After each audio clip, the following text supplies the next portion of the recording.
Hey guys, welcome back to my channel. Today I'm going to be showing you how I got this cute sultry look. So without further ado, let's just get started. The first thing I'm going to do is prep my eyes with my e.l.f. Camo Concealer in the color medium beige. And then I'm just going to blend that out and allow that to dry down before applying my shadow, since I'm not applying any translucent powder.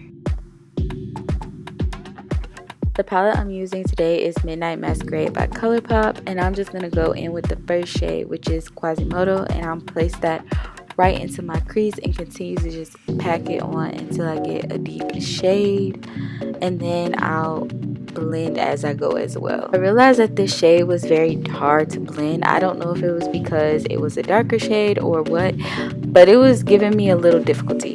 So what I did was I just kept adding on the shades Quasimodo and Pip to the edges in circular motions to help blend it out.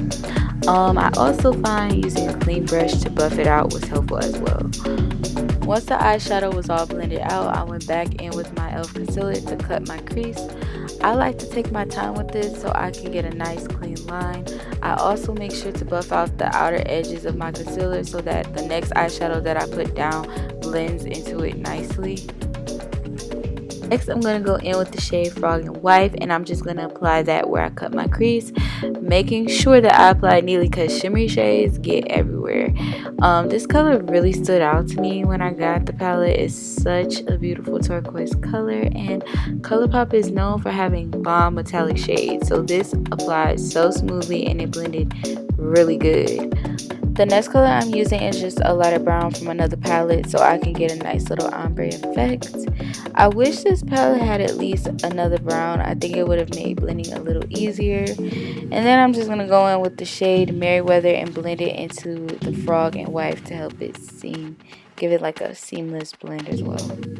Onto the face. First things first is primer. I'm using the e.l.f.'s Poreless Primer. I'm not a big fan of this. I don't know why, but after about an hour, this primer makes my pores look huge and my face just had a lot of texture. I don't know, maybe it's just me. I even let it set for at least a minute before applying anything to my face. So I've been doing this thing where I apply my contour before my foundation.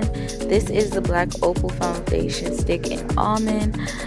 I know a lot of people say you should use a shade that is more on the cool side for contour. To me, cool tones come off a little gray on my skin, so I just find that warmer skin tones just blend nicer with my foundation, and I also prefer to use a foundation rather than like a contour stick. For foundation, I'm using this e.l.f. Flawless Foundation in the shade Suede. This foundation matches me perfectly. It has nice coverage, it's buildable, and it lasts a while as well. Also, it's easy to blend, which I love.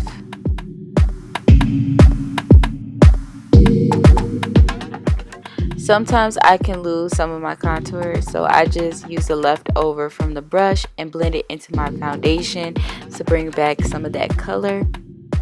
For concealer, I'm going to go back in with my e.l.f. Camo Concealer, and I'm going to place it under my eyes and around my mouth. I like to let my concealer under my eyes dry down before blending out, just so it can be full coverage. I also find that blending with a brush gives more coverage as well, and then I go in with my e.l.f. Beauty Sponge just so I can make sure everything is blended seamlessly. Just like how I did my contour, I also like to take my foundation brush and use the leftover foundation to help blend my concealer out as well.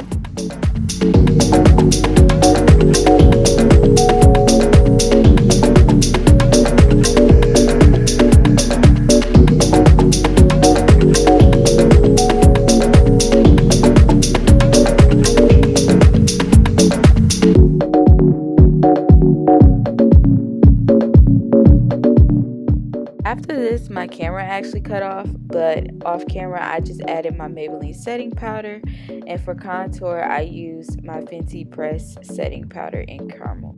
Next, I went back into the palette and took the same color Quasimodo and put it underneath my waterline, and I blended it out with Pip. I also used a clean brush to buff it out as well.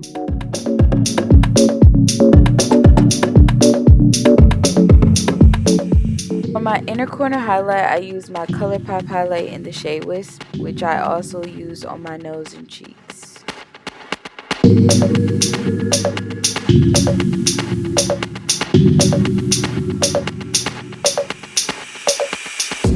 I'm applying mascara, the same one I always use, which is the Maybelline Define a Lash Mascara, and I'm going to apply that to my top and bottom lashes.